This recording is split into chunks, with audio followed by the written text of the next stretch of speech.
안녕하십니까, 전우성입니다. 예. 처음 오신 분. 처음 오신 분들 꽤 계시네요. 그럼 어제 처음 보신 분? 어제 저를 처음 보셨어요? 또 끝나고 나서 이름 누군지 물어보지 마세요. 끝나고 조남이 어떻게 되시죠? 이런 분들도 계시더라고요. 네, 또 낯익은 얼굴들도 많고요. 일단 방송을 최근 몇 개월은 쉬었었어요. 그래서 쉬고 좀 다 내려놓고 살았었습니다. 그래서 타 방송에 좀 있다가 방송은 거의 한 3개월 정도 쉬다가 세미나는 거의 3개월 만에 하는 것 같아요. 이제 세미나도 3개월째 처음 하는 것 같고, 이제 많이 내려놓고 살았었습니다. 그래서 내려놓고 사니까 너무 좋아요.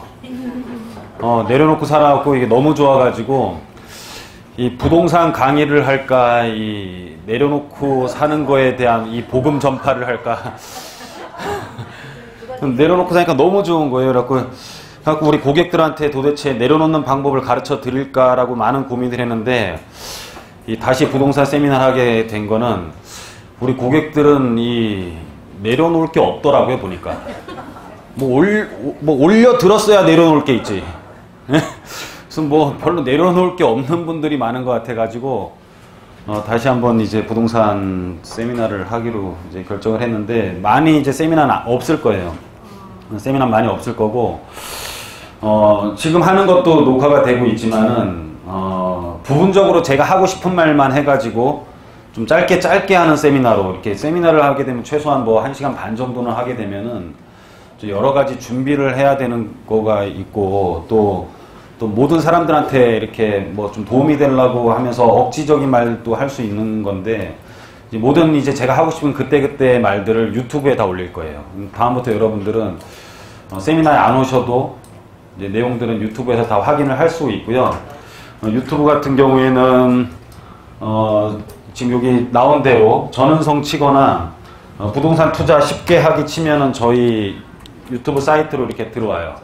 이렇게 들어오게 되면은 제가 했던 강의들 내용, 여태까지 지난 강의들 다 한 1년치 정도 있는 것 같아요. 1년까지는 안 되더라도 굉장히 많이 돼 있고, 그때마다 이슈되는 것들, 하반기 집값 어떻게 될까, 박원순 정책, 부동산, 지금 요즘에 뉴스 많이 나오죠. 개편안, 이런 것들에 대해서 좀 세세하게 많이 올려놨으니까, 유튜브에서 또는 유튜브에서 못 치면 그냥 네이버에서 치셔도 네이버 TV라는 데가 있어요. 거기서도 다 확인하실 수 있습니다. 그래서 아마 훨씬 더 편하게 여러분들이 볼 수 있을 것 같아요. 자, 이제 강의를 시작하게 되면 이런 기사 어제 나왔죠, 그쵸? 매경에 일면에 크게 장식을 했던데, 이런 거 나오면 겁납니까? 막 겁나요? 아무 생각 없어요? 저는 좀 위험하다라고 나오는 거는 굉장히 좋은 시그널이라고 생각을 해요. 왜냐면 숨기고 안 나오고 뻥 터지는 것보다 이렇게 나오게 되면은요, 나란 준비를 하게 됩니다. 이제 이런 경각심이 생기고 하면, 이제 이렇게 돼서 이게 숨은 부채가 750조가 있으니까 우리나라가 큰일 나겠다 이런 게 아니라, 저는 저런 게 만약에 정부가 인식을 한다면은 저기에 대한 대책을 하기 때문에 더 아무렇지도 않다라고 생각을 해요. 우리 교통사고 날 때도 이렇게 꽝 하고 부딪히면 죽거든요. 근데 끽 꽝 하고 죽는 사람 한 명도 없어요. 그죠? 준비하고 박았을 때 이제 브레이크를 한번 밟고 박으면은 사고 안 나거든요. 그리고 여러분들 대외적인 부분들 굉장히 많이 보시는데, 한번 링크를 하나 해놨는데 보면은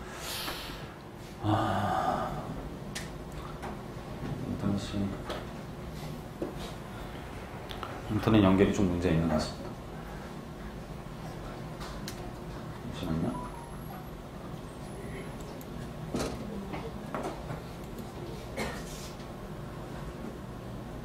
되는구나. 이게 느려서 그렇네요.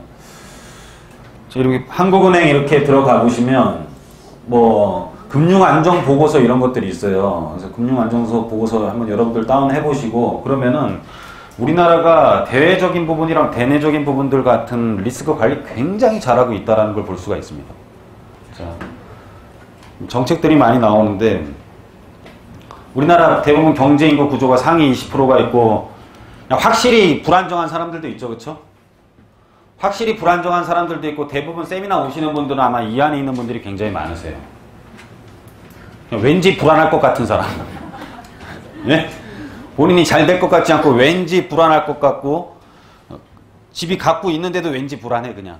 그죠? 이런 분들이 아마 대부분일 것 같고요. 그래서 아마 정책은 이 80%를 굉장히 많이 건드립니다. 그래서 불안한 사람들은 사실 위로 가는 생각을 하는 것보다 밑으로 가는 생각 때문에 더 불안한 거잖아요. 이 딜레마라는 것은. 그래서 서민 안정책을 많이 쓸수록 당선이 되는 건 거의 유력합니다. 예. 이번에 김문수 같은 경우도 무슨 뭐 재건축 재개발 다 도장 찍어주겠다 막 이랬었잖아요. 그럼 서민을 위한 겁니까? 그런 사람은 뭐 자기 소신을 말했겠지만은 표를 받는 거랑 거리가 멀어요. 근데 이 하위 그룹이 훨씬 더 많기 때문에 이쪽에 대한 감성을 건드리면 거의 대부분 당선됩니다. 그래서 아마 지금 당선자들도 다 이런 쪽의 사람들이 아니었겠나 싶고, 물론 지금 뭐 보수도 많이 이제 진보로 넘어갔고 이제 그런 부분들도 있습니다. 보수와 진보의 차이는 알고 계시죠? 뭐 정확히 어떻게 알고 계십니까? 예? 그냥 자기도 모르게 고개 아마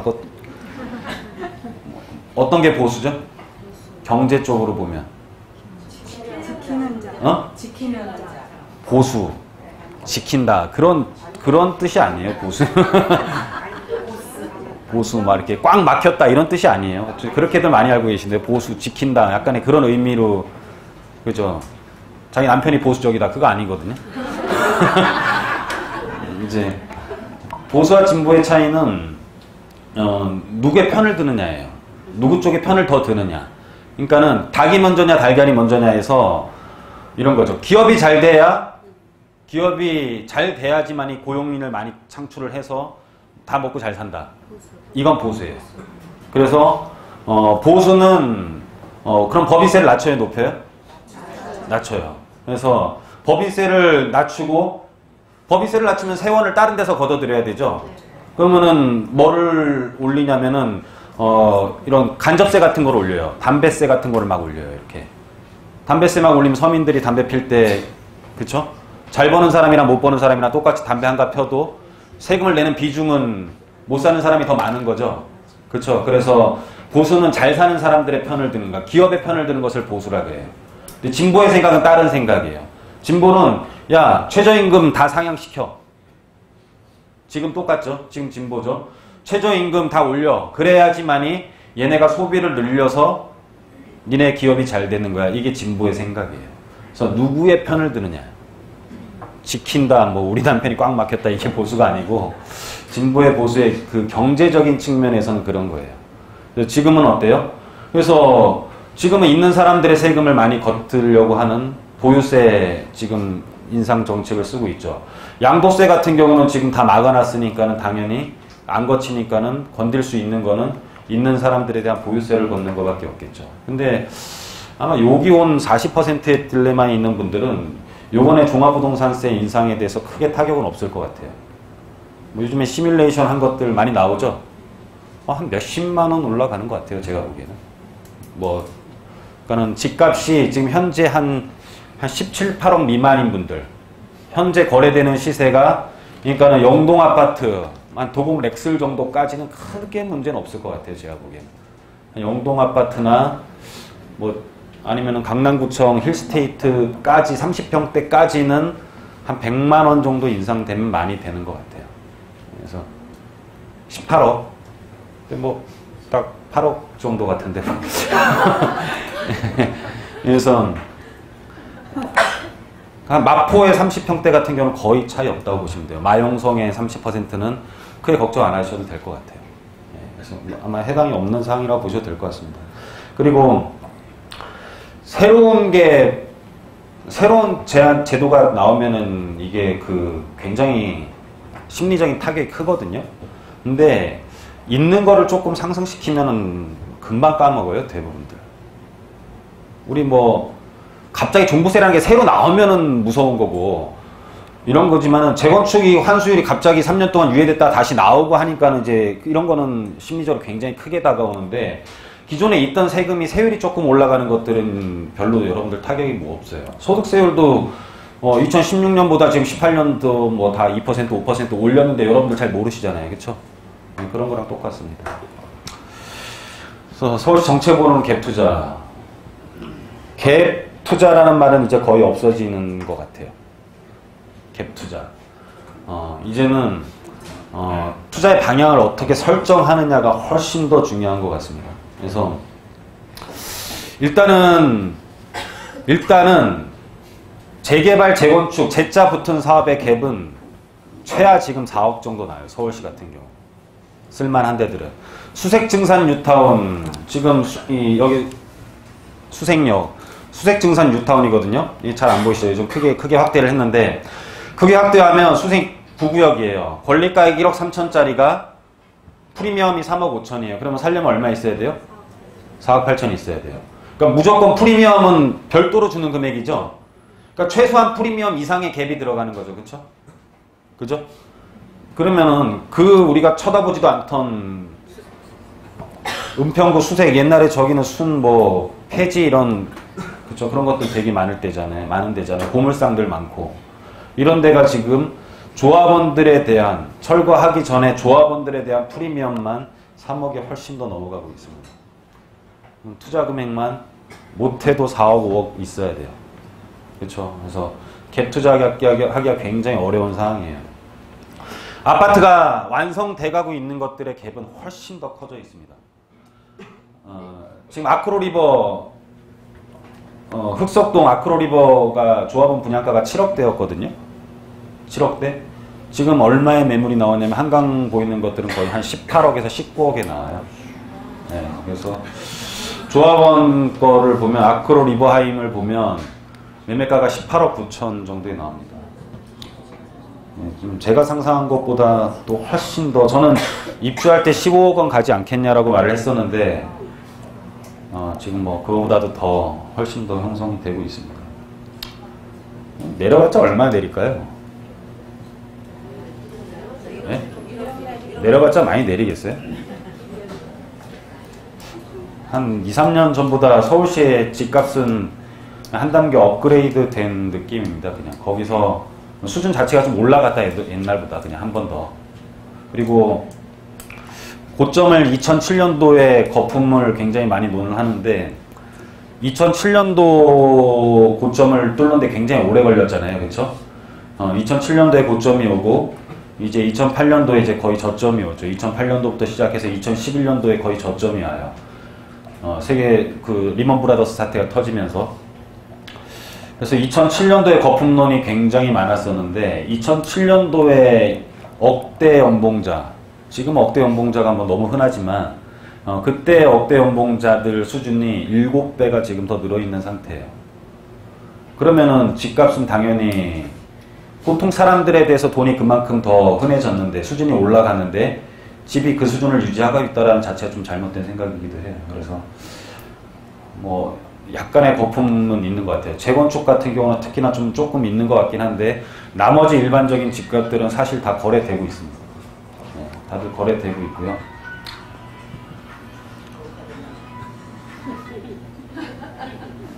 전화 받으십시오. 괜찮습니다. 나가서 받으시고 들어오지 않으시면 됩니다. 네. 네. 그래서 굉장히 이제 투자를 그럼 과연 어떻게 해야 되느냐. 시작하더라도, 은평구에서 시작만 하더라도 프리미엄은 3억이 넘어가요. 완성이 되는 시점에 입지가 좋은 데들은 거의 10억에 육박을 합니다. 프리미엄이. 그러면 시작하기 전에 들어가야 되지 않나요? 그죠? 그럼 시작하기 전에 들어가야 되는데 시작하기 전에 도대체 뭘 보고 들어가냐라는 거죠. 결론은 법률적인 분석과 옛날의 자료를 보고 들어가는 수밖에 없어요. 그게 투자예요.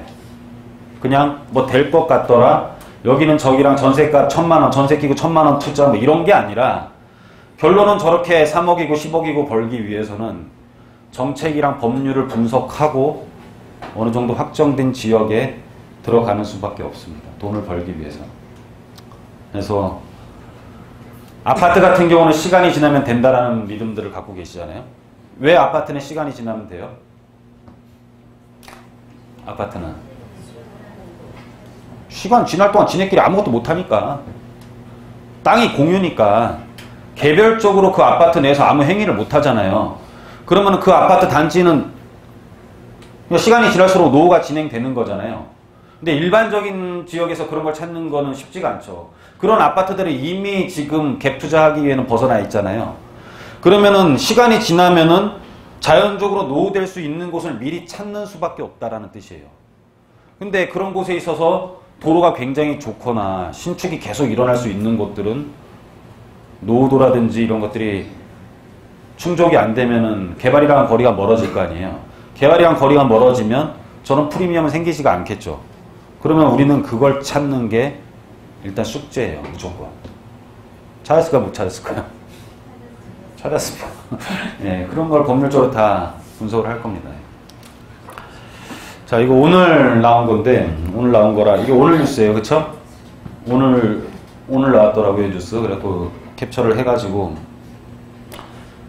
뭐 하도 얘기가 많이 나오니까 조금 짚고 넘어가려고요. 금융소득 종합과세, 종합과세, 종합과세, 분리과세, 분류과세, 뭐 여러 가지 과세들 종류는 많은데 공부 하나도 그냥 막 듣기만 하지 아무것도 구별을 안 하잖아. 그쵸? 그 구별을 안 하니까 발전을 해요, 안 해요? 그냥 막 듣고 다 흘려보내. 그냥 다 알려고를 안 해. 그죠? 종합과세는 이제 다 합치는 거죠. 그쵸? 다른 소득이랑 다 합치는 거잖아요. 분리과세는 뭐예요? 종합이 있고, 좀 대강 알고만 너무 깊이 할 필요는 없습니다. 그냥 제가 왜 이런 말씀을 드리냐면은 조금만 파고들면 이렇게 매일매일 신문을 보더라도 발전을 하거든요. 근데 이렇게 하나도 안 파고들면은 그냥 괜히 불안하기만 해요. 뭐가 뭔지도 모르고. 막 신흥국 위기론 요즘에 나오잖아요. 그래갖고 막 다 신흥국 위기론 그죠? 걱정되시잖아요. 그 신흥국이 뭐가 종류가 뭐 있습니까? 그럼 모르더라고요. 네? 그러니까 그냥 왠지 모르는 불안감. 네? 왠지 모르는 불안감만 막 엄습해오는 거죠. 그죠? 예. 그래서, 전에는 이 금융소득에 대해서는 4천만 원이었는데 이게 2천만 원으로 다운됐어요. 박근혜 정부 때. 그러더니 요번에는 1,000만 원으로 또 내려간대요. 그래서, 금융소득이 1,000만 원이에요. 금융소득. 그러면 한 달에 이자가 83만 원 정도 들어와야 돼요. 예? 그래서 금융소득이 83만 원 정도 들어와야 되고 83만 3,333원이 들어오면은 1,000만 원이에요. 그 종합이 되는 거예요. 그러면 종합합산을 한다는 거고 우리 분리과세라는 건 들어보셨죠? 뭐 임대사업자 2천만 원 미만 분리과세 한다. 아마도 수도 없이 들으셨죠? 그죠? 뭐 1번 출구 가도 그 얘기하고 4번 출구 가도 그 얘기하고 막 강배동 가도 그 얘기하고 다 하잖아요. 그죠? 그죠? 아직까지도 모르면 큰일 나는 거야 이거는. 그렇게 돌아다니면서 다 들었는데 제가 없는 동안에도 예. 이 분리과세 합치지 않고 별도로 분리하겠다. 그죠? 합치지 않고 별도로 분리해서 뭐 세율을 별도로 매기겠다라는 거죠. 그럼 또 이 분류라는 게 있어요. 분류라는 게 있어요. 그냥 아무것도 아니야 이거는 그냥. 이거는 일련의 행위들이 연속해서 일어나는 것들이에요. 뭐 매달 월세를 받거나 매달 월세를 받으면 분리하겠다. 금융소득이 매달 들어오니까는 종합하겠다. 계속 일어나는 행위들에 대해서 분리를 할 건지 합산을 할 건지 종합합산을 할 건지 분리할지가 결정되는 거고 그게 아니라 어쩌다 한번 생기는 거는 분류를 해요. 어떻게 이거 퇴직금 한 번 생기잖아요. 그쵸? 퇴직금 양도소득세 어쩌다 한 번 생기는 거잖아. 그죠? 이거는 양도소득 금액이 종합으로 합산이 안 되죠? 네? 왜 합산이 안 되냐면 분류가 됐기 때문에. 이제 이해 가세요? 이 정도 개념만 알고 있으시면 돼요. 오늘 저 처음 보셨나요? 네. 이제 처음 보는 사람들은 많이 적어요. 처음 보시는 다 앞에 이제 앉았잖아요. 몇 번 보신 것 같고. 제가 100% 말씀드리는데요. 기억 못 해요. 네. 그리고 이제 많이 듣다 보면 어떤 요령이 생기냐면 여기 이름을 첫 장에 써놔요. 왜냐면 어디서 들어온지 헷갈려. 이제 여러 번 듣는 사람들은 그래도 신뢰를 한 번씩 범하거든요. 전에 그런 말씀 여기 써놨네요. 그쵸? 전은성 대표. 네. 또 김학전한테 가갖고 전에 그런 소리 하지 않냐 그러지 말고.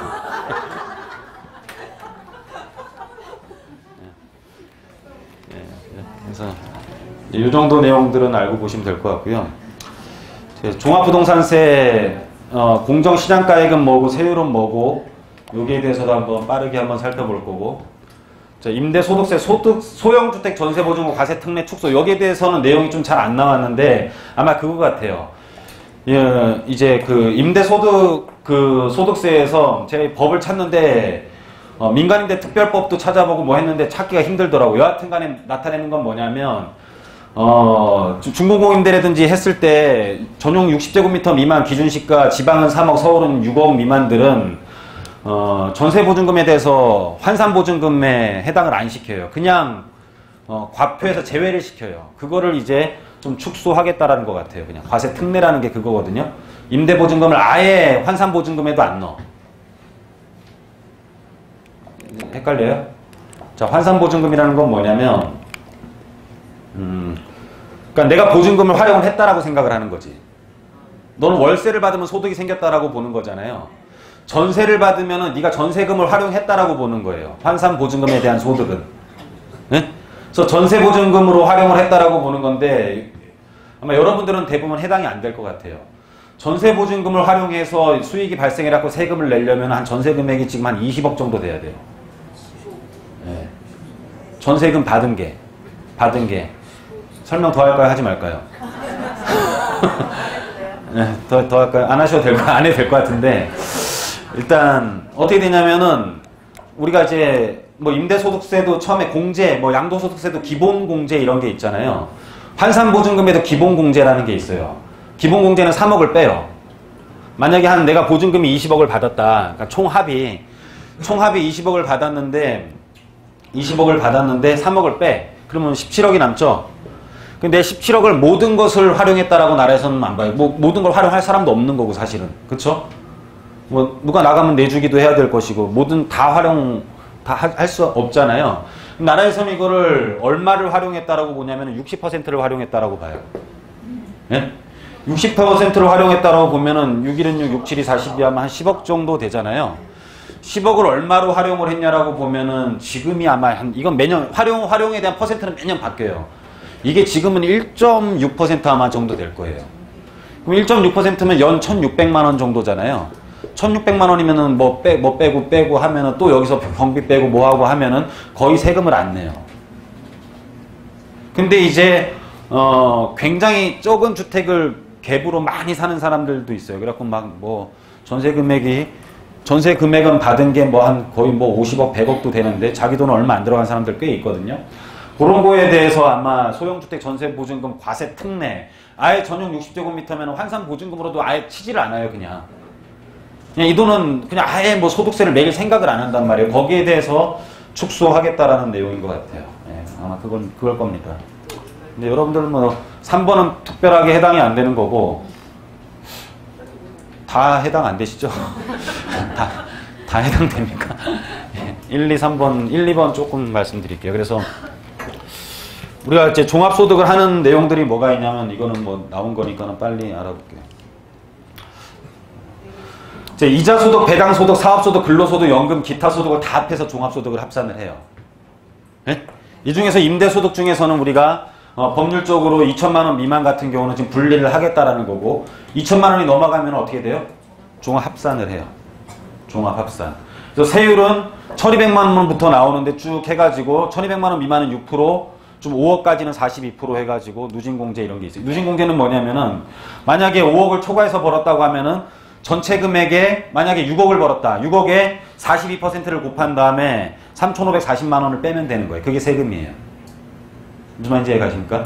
그래서 자기가 소득이 있으면은 금융소득이 1,000만 원이 넘어갈 경우에는 뭐 합치겠다라는 거예요. 그래서 본인 소득이 만약에 한 보통 요구간이 많을 것 같은데 4,600만 원에서 8,800만 원이었으면은 금융소득이 1,000만 원이 여기서 만약에 합산이 된다라고 했을 때 그 중에서 아마 240만 원, 24%는 이제 세금으로 나가야 된다라는 거죠. 24%의 세금이. 무슨 말인지 이해가십니까? 예, 그 정도. 그럼 뭐, 근데 크게 뭐 문제는 없을 것 같아요. 금융소득이 1,000만 원 생기는 사람이면은 뭐 임대소득도 있을 거고 뭐 아마 여러 가지 해보면은 그거 하나 때문에 크게 타격을 받지는 않을 것 같습니다. 그러면은 오히려 그 자금 자체가 금융소득이 83만 원 정도 생기려면은 얼마 정도 지금 은행에 넣어놔야 돼요? 한 4억 가까이 되죠? 그러면은 4억 가까이 됩니까? 3억? 2%, 2.4% 정도 주잖아요. 지금 정기 적금이. 그러면은 그 정도 가까이 되겠네요. 3억 좀 왔다 갔다 하겠네요. 그쵸? 그럼 그것마저 세금을 뺏어가면 그 돈 자체도 일부가 1,000만 원을 맞추기 위해서 부동산 쪽으로 내려올 가능성도 꽤 있을 것 같아요. 네. 건들까 싶습니다. 1,000만 원까지 건드리면 너무 많이 건드리는 것 같아갖고 아마 건들까 싶기는 해요. 자, 종합부동산세. 여러분들은 한번 계산 한번 해보세요. 요거는 국세청 홈페이지에 가면 다 있는데요. 굉장히 좀 보기가 쉬워요. 주택 공시가격이라는 게 있고 공제금액이